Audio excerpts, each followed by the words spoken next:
welcome. I'm Barkha Dutt. You're with the Mojo Story. As the Union Cabinet approves the repeal of the farm laws, in moments from now, we'll be talking to a very special newsmaker on the broadcast today. Let's take you through the key developments. We're about to speak to Capt Amarinder Singh, the former Chief Minister of Punjab, who has now floated his own party. He has been, of course, a vocal advocate against the farm laws and has called it virtually divine intervention that these laws have been repealed.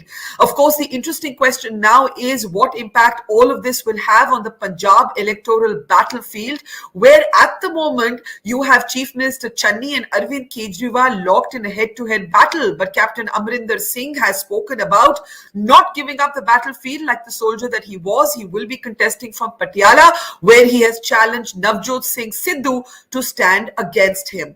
To talk about what the Punjab battlefield looks like now after the Prime Minister's announcement of the repeal of farm laws, Captain Saab joins us himself. Welcome to the program, Captain Amarinder Singh. Let me start by asking you, you've been a strong advocate in favor of the farmers. Now this is almost a crisis that is ending, though our farmers are still waiting to see a guarantee on the MSP. Your first reactions on the developments so far? Well, right in the beginning when this happened, we passed our own three laws, and we negated them in our assembly. And then, of course, we didn't take part in the farmers' agitation because they didn't want us to take part. They said this is without politicians. And nevertheless, I was in touch with Delhi, and we kept giving them inputs as to how best you can end this issue, and we wanted it ended. It was a matter of peace in Punjab. It was a matter of national security. All these things mattered. So I'm very happy it's happened, and I'm sure this is a temporary feeling today that they're waiting for the other laws, because those 6 issues which they have raised were raised by them with the successive ministers who they met prior to this meeting the Prime Minister and these laws and all that. The 3 which were negated now. Now, in those laws, they say that all 6 laws were agreed to with the minister, whether it was Piyush Goyal or whether it was Tomar or I don't know who it was, but whoever it was. Now, once that has been done, I'm sure it's again a question of time before those are looked into. Did the Prime Minister give you any indication that he would be taking back these laws, or were you as surprised as the rest of the country? No, we didn't know anything at all, because I met the Prime Minister perhaps maybe 10 days before this. And when I spoke to him, I didn't meet him actually, I spoke to him. And I met the Home Minister a couple of times. So this is what had been going on, but no, we didn't know this. But I did tell them that it is crucial for the state that this is, I'm not in government, but nevertheless, it is my state, and I didn't want my state. I've seen too many problems in the state for the last 50 years. We've had blue stars and all sorts of things happening here. And I didn't want anything to happen again. So from that point of view, I felt it was my duty as a Punjabi to take this issue up. There is a sense that the Prime Minister has acted from two positions. One is, of course, the Punjab elections, and the other is concerns about internal security. You are now confirming that you have also been concerned about the internal security situation in Punjab, and you did convey this to the Prime Minister. Can you speak a little bit more about this? Absolutely. Look, Punjab has a 600-kilometer border, little less, maybe from Pathankot to Fazilka. And previously, people used to come under the wires or dig tunnels or pass the heroin or weapons or whatever it was. Or they used to, when the rivers were down, they used to come across the rivers. Then since last June, not this June, last June, a year and a half, more than a year and a half now, they started using drones. We didn't realize what was happening till we caught one drone which had got entangled. Normally, they used to come to 100 feet and let it down. And they used to have these positioning devices which used to tell the person where to go and pick it up, GST. And they used to come and pick it up and take it away. Now, we caught the one which got stuck in a tree. And then we realized that this was happening. And we had subsequently lookouts were there. The police was on its toes, and the BSF was on its toes, and we got many drones which had been picked up by us. But generally, what's happened? It used to be across the river. Then it went to about 5, 6, 7 kilometers to that distance. The last two which I saw before I left as chief minister were at 31 and 30 kilometers. That is why that 50 kilometers zone came in from the border. Now, that is something, and the number of weapons that have come in are very substantial. And nobody sends weapons just for the sake of fun. I want to know, I'll tell you, approximately, at least when I was there, maybe over 1,000 rifles, about 500 pistols, about 50,000 rounds of ammunition, hundreds of grenades, which are made in a factory in Pakistan, which is an Austrian factory making it there. Then there were these RDX IEDs, and in addition to that, now the new thing they started doing was making children's tiffin box bombs, so that a child would carry it into its school, and when they at lunchtime they opened it, the whole thing would explode. And these are foolproof bombs. Incidentally, they had 3 overriding switches. If one failed, the second would take over, then the third would take over. So this was very, very alarming what was going on. And I was we were working closely with the central agencies. We sent them information, they sent us information, and we worked very closely. So that became a very important thing for me. And that is why sorry. Do you feel somewhat let down that the Prime Minister did not include you or take you into confidence before announcing the repeal of the laws? Because after all, this could have been a joint moment between the two of you, especially since you had already indicated your proposed seat-sharing alliance with the BJP. Do you feel that the Prime Minister was less than fair to you by not taking you into confidence? On the contrary, I'm happy it's been done. These things, who takes credit and doesn't take credit, are immaterial. I don't take credit for anything. I have done my bit, and I hope that has contributed to bringing about the end of these laws. So why should one worry about that? Now, the farmers are still asking for a guarantee on the minimum support price. How do you believe the government should proceed now? Because on the other hand, you have the Supreme Court appointed panel that wants its report to be made public. It is promising a counter mobilization of farmers who want reform. How would you advise the centre to proceed at this point on the farmers' issue? I think they are planning to set up some sort of a committee which would go into issues. After all, they have all the facts and figures from the Subramaniam report and others as to how it should be done. You have to have some sort of you can't give a guarantee in the sense that you say that you will get wheat for 1,000 rupees, because 3 years hence, your input cost would have risen another 100 and something percent. Then so it has to be something which is constantly working. Now, what workers at the moment is there is this effort being which is done on an annual basis. It's done on in the PMO, but now they want a committee. And what is different is that they want farmer leaders, some leaders, to be part of that committee. That wasn't there earlier. It was now.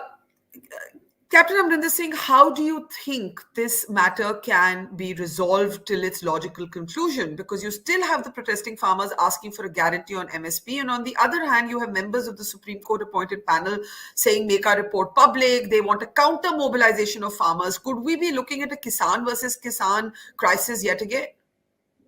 No, I don't think so. I think once the government takes a decision, I'm sure they'll talk to the Supreme Court too. That's not an issue on that. Because these issues which are now pending, the first were the 3 laws. Those laws have been done away with. Then you have these other issues which had been discussed alongside those laws with the various ministers they met. And those ministers, according to the farmers, agreed to these laws. Once they have agreed to the laws, then it's a question of implementation. Okay, so you're hopeful that this is now going to resolve itself fairly quickly? Yes, I hope so, because these the issues that are left are not very major. Setting up a committee to look into the MSP on an annual basis, and the farmers want to be members of that committee, some portion of farmers members. That's what is wrong in that. And the other issues also which they've raised are very innocuous, really. I think they should be able to handle them. For instance, people like I have given them, every farmer who died to his family, I gave 5 lakh rupees and 1 government job. Other states haven't done it. And they're asking for other states to also do it. So I think these are things that can be done.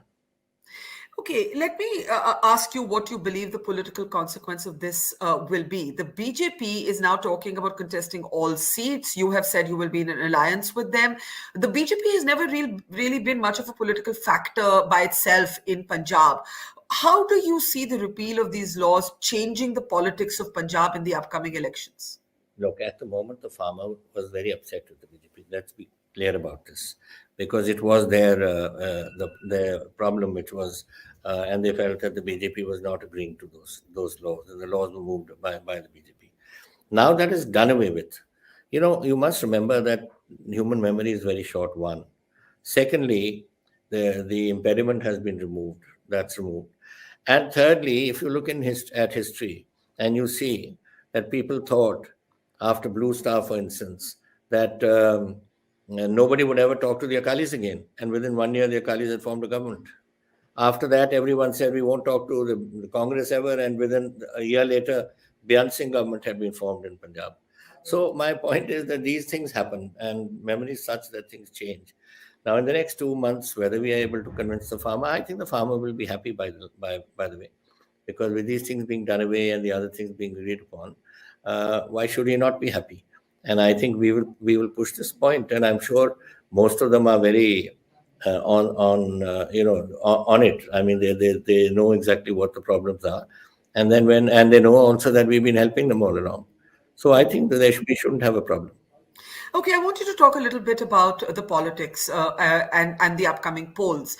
And my question to you is this: you have said that you will contest from Patiala. You've also challenged Sidhu to a joust in Patiala. He has lashed out at you again. He has used phrases like "rundu bacha, cry baby," and "spent cartridge" for you. As someone who's been a soldier who isn't leaving the battlefield, how do you see Sidhu? Why do you think your erstwhile party chose to invest so much political capital in him? Let me tell you something. I told this to Mrs. Gandhi, I told this to everyone, that you people are going to one day regret this decision of yours when you thought of making him president. And I told them, I said, I know the man, he's a loner, he's not a team man, he will be able to do nothing. And I've known him since he was a child. He was a guy who was his father was, for instance, the district Congress president when I joined the Congress party, and he's the one who taught me the political system. So my point is, we've been there, but he is what should I say? He's a very unstable character. I mean, a chap who walks off when you're batting, and walks off the cricket field in, I don't know whether it was in Australia or England or somewhere, and catch the flight and you come back home. I mean, this is absurd. All the cricket team had his mouth open and wondering what the hell is this up to. So the guy is an unstable character, and he's proved his point. Even today, he's tweeted against the chief minister. How can any chief minister function in this manner? So, what do you think happened? I mean, this is not the first time that you have had a fallout or a difference of opinion with the Gandhis. I recall that even to run as chief ministerial candidate in the last election, you basically had to threaten to form your own party before they actually assented. What do you think actually happened? What hold did Sidhu have over Mrs. Gandhi when you were so blunt in your expression of what you thought? No, I think, Barkha, there's something wrong in that. It's not, last election there was no such thing. I don't know why this has come up in discussion, because I don't remember Sidhu being on not the same. Sidhu, not Sidhu, but they were not. There were other factions, and that time they weren't promoting you as chief minister. You had to sort of, lay down the rules and say, "I'll form my own party if you're not going to value me." Remember that? That was before. That was well before the election. Yes, I did. I did say, because I've got. You've been in this job for how long? I've been in this job for 50 years in politics. Yeah, And in 50 years, I have so much more experience. And when you have more experience, when you have got the go in you, and you can do something to contribute to your state and to your country, why shouldn't I do it? I mean, it's my right to do it. I've spent 50 years of my life in this field. So I did that, yes. And here also, I told Mrs. Gandhi, don't do it. This man is unstable. I know him well, and you will one day regret it. So when it happened, I said, now, do you regret it? I asked the press. I said, ask the Congress president, does she regret it? These are the sort of things. But, my problem is not this. These things happen. And I'm not really concerned about Sidhu. He wants to come to Patiala. He wants to go and fight from Sangrur, or fight from Amritsar, or from Zanzibar. He can go and fight. I don't care. But the fact is that what is happening in Punjab today is upsetting. You know what is happening? The Tell chief us. minister is not able to run his state. He's there who signs the papers. Who's running the state is the general secretary Harish. What's his name? Rawat. No, no, not Harish Rawat. Harish Chaudhary. Harish Oh. Chaudhary. Harish Chaudhary sits in every cabinet meeting. He sits in every officers meeting. He does everything there. He's got a government house to live in, and he is the man who runs the show. I have worked under 16, 15 or 16 general secretaries in my 2 years as chief minister and 3 years as PCC president. I never had this sort of nonsense. Who is he to go and sit in cabinet meetings and decide things? Chief minister's got nothing to do with it. And on the other hand, you've got this fellow, unstable character called Sidhu, who doesn't every day is tweeting. And yesterday he tweeted, "I may resign again if the sand prices don't come up tomorrow. Day after tomorrow, he'll say if the sugar prices don't go up, I'll resign." I mean, he's just threatening everybody all the time. And let the Congress face it. They won't take my advice, so up to them now. For those who describe the choice of Channi and focus a lot on the fact that there is now a Dalit factor in Punjab politics and therefore this is a political masterstroke, how do you see that narrative, Captain? Firstly, I am against this very business of saying that a Dalit chief minister. Look, I think India should grow out of this. We are 70 years since independence. He's a man. He's a capable man. He was a good minister. He was my minister of technical education and minister of culture. And he was a good minister all the time. So I think he's got it in his own right. He's a PhD, by the way. He's done his doctorate also. And I think, we should get out of this business of Dalit or caste here or Jats here and non-Jats here and all this. India has to someday grow.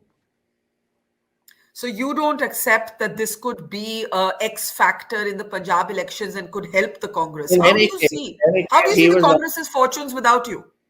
In any case, first Barkha, he was not the choice. The choice was somebody else. He was only when there was too many people vying for this job, then he came as a compromise candidate. Now, how do you see the Congress's fortunes without you there? And, you had hoped, I'm sure, that more people of your party or your old party, I should say, would break away and join you. Why do you think that has not happened? Oh, because it's very simple. The moment they, do you know something? How much money I have given my MLAs for local area development of the villages and the whatever they are? In the last 4 years, I've given them 30,000 crores. And the last lot which I gave them was in July of this year. Now that money hasn't yet come on the ground. It's still in the process of that. And the moment they join me or show some inclination towards some sort of indication towards joining me, they will cut the money. They've cut my own. Forget about the rest. I've in Patiala, I've been twice chief minister. In Patiala, I had put the entire new sewage under the city because it was all clogged. And why was it clogged? Because every home had a cow or a buffalo, and they were throwing their cow dung into the sewage system. So I built an entire dairy setup outside where they could go and keep their cows and buffaloes, and we put a new worth many crores worth down on the ground. And the day I resigned as chief minister, that very night at 1 o'clock in the morning, Channi cancelled that project. Now, it's not my money. It's a city being put on the road, and it's the people's money. What is the logic? Now, if they do that to me, which MLA is going to take a stand against them till the code of conduct comes? Let the code of conduct come, then you ask me this question. So you believe that once the code of conduct comes, there will be more people breaking away from the Congress to join you? Yeah, they are already in touch with us. But I've told them, hang on, get your work done and come. Let me ask you this. One of the accusations against you is that you were in a covert sort of deal with the Badals. This is the line that is said again and again, that the key officials in government continue to be people who were close to the Akalis. How do you respond to this? You've got an AICC who's every 4 o'clock in the evening, they tell everyone a bundle of lies. And that is the thing, that the new one is that I have a covert understanding with the Badals, or I have a covert understanding with Mr. Modi, or had it with Mr. Amit Shah. I mean, these guys, when something goes wrong, they have to blame somebody for something. Fact of the matter is that I have, for I put the Badals behind bars in the last government, right? And Yeah. then they took it out on me. And for 13 years, I have been in court. They have accused me of all sorts of things. That court case only ended about 2 years ago. Now, what is my love lost with the Badals? Try and explain to me. What would I have with them? What would there be? The suggestion is that there's a kind of covert peace deal, almost like a no war, no You peace want deal, me to to arrest the borrow chap? military language that you understand. The fact of the matter is, it is not possible. They wanted me to catch them and put them behind bars, stop all their buses. They tried stopping the buses 3 days ago. The High Court has vacated the bus that stay, and the buses. You can't just. There is a law in this land. Either we follow that land, or we don't law, or we don't follow the law. If you are going to follow the law, then you have to go according to the law of the land, and you have to do things that way. You can't just go around stopping like this transport minister thought he was a big shot, and he locked up their buses, and the High Court has opened them. And that's happening with all the things they are doing. So this business doesn't exist. Then they said the next one is, I had a covert understanding with the Prime Minister, and I had a covert understanding with the Home Minister. For God's sake, these chaps who are making these statements at 4 o'clock every evening should understand something very clearly, that any government that is there in this country has to interact and do their business with the government in power in Delhi, whether it's a Congress government or whether it's the BJP government. I have had to go. I am the Minister of Home. I have to go and see the Home Minister. I've got to see the NSA. I have my finance minister goes and sees the finance minister. My food minister goes and sees the food minister. My health minister goes and sees the health minister and asks for COVID vaccine and all these sort of things.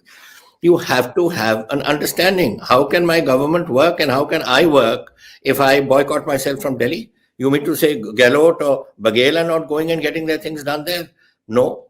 But these 4 o'clock chaps come on to me all the time, and I'm the thing. Let them say what they say. Who the hell cares? I'm not bothered in the least bit. Okay. I have done my job. I have done my job for my state and for my country. Security. Why did I go to the Home Minister? Why did I go to the NSA? Because of these issues. The weapons that are coming in. All that's what's happening on the national security front. I have a common 600-kilometer border with Pakistan. My question to you is this now. How do you, as you said, you've been in politics for 5 decades, you know Punjab like the back of your hand. There's this competition on between Channi and Kejriwal over who's the real Aam Aadmi. In the meantime, they will slot you as the elite former Maharaja.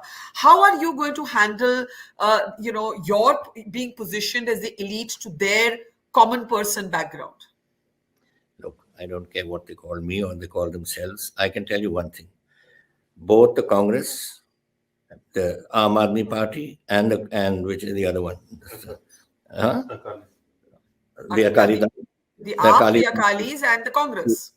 Three of them are going to have to fight for the second, third, and fourth place. I can tell you, because we are going to be the first. So that is very clear. I think everyone should know that. And I can tell you that this Kejriwal is coming here and making stupid statements. Yesterday, he was giving all girls over the age of 18 1,000 rupees a month each. Does he realize that it's going to cost the state 18,000 crores a year? Where are we going to get the money?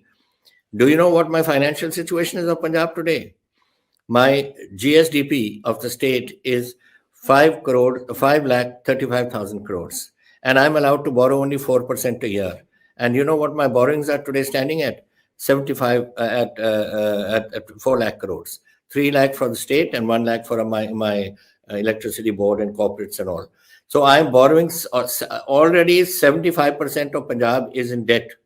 Where am I going to borrow more money from? And Channi in the last 2 weeks or 3 weeks has doled out another 20,000 crores. Making statements, nothing's going to happen, nothing's coming on the ground. Sand will be at 5 rupees and something will be at 10 rupees and all, but nothing on the ground. Electricity bill will cut 3 units, give 3 units free to everyone. Where will you get the money from? There are those who say that you could have formed your own party without suggesting a partnership with the BJP, to whom you have been ideologically opposed your whole life. Why did you feel the need to join hands, however strategically, with the BJP? No, I have had no ideological experience. I am a Punjabi. Punjabi in Punjab, Sikhs, Hindus, Muslims, Christians, Jainis, Bodhis, you name them, we are all one. We don't have this business of casteism, and we don't have this business of communal tension here. We have been, I've been brought up on that. Right from childhood, I've been on the same issue. When, for instance, people talk about my feelings of animosity towards Pakistan, I have no animosity towards Pakistan. I have an animosity towards the Pakistan government and the army, not against the people. 40% of Patiala, which went to Pakistan, were Muslims in 1947. When I went to them last government, and they gave me the biggest reception Lahore has ever seen, and I was the only one allowed to go to Nankana Sahib and speak there. I remember that. Yeah, so my point is that these are things that they can say what they like. The fact of the matter is that I have no animosity with anybody, and the BJP may have its ideology. So we have our ideology. So what? We work and we work together. It's an efficient party, and I'm sure we will benefit from this understanding. A last question to you. I'm sure you have some feelings. You obviously expressed your sense of humiliation, hurt, and anger at the way the Congress treated you. But I'm sure, having been a congressman, you have some opinions on its leadership, on Rahul Gandhi and Priyanka Gandhi, on whether they can steer the party, or whether you think that the Congress is headed for a mutiny or a split. How do you see the state of your old party? Well, I'll tell you this: that the G23 asked me to come and see them. I said, look, if you guys are going to get off your backsides and start walking and working, then I'll come and join you. But if you're going to sit in a drawing room and talk, I'm not. Now, that's one side of the story. On the other hand side, please ask the Congress party leadership today. These are all senior people. You've got Munish Tiwari, who's brilliant. You've got Shashi Tharoor, you've got Kapil Sibal, you've got umpteens of people there who can contribute to the Congress. Why are you shunting them out? You want to take a generation gap, then do it. Ghulam Nabi, there he is on your screen. Ghulam Nabi Azad. Yeah. These are people who can contribute something to this state, but they're not doing it. They want to get rid of the old timers, and this can't happen. This So is not the way. why didn't you think of joining hands with this group of 23 if you think that they have all this potential and experience? Oh, because I didn't want to sit. I want them to be active. I wanted to do so. I've got many years left in me. You can be, as I said to somebody earlier, you can be old at 50 and you can be young at 80. It doesn't make a difference. And the fact of the matter is, I've got years left in me, and I will use those years as productive years for my state and my country. That's all I said, and I'm going to continue doing that. And if the Congress doesn't think, and the Congress can think that they can get rid of all the old talent and put up a new generation altogether, well, good luck to them. But it's not going to work. Any regrets looking back? Anything you could have done differently? Your critics say you were not accessible enough to people. Others say you didn't act fast enough on the desecration cases, which was a big source of, emotional disquiet on the ground. When you look back at your tenure, do you think you made any mistakes? None at all. We didn't make any mistakes. Please remember this: that what is the best testing ground is the people. Is it okay? The ground. Ever since I took over as chief minister, next I had the parliamentary election. 8 out of 13 seats we won.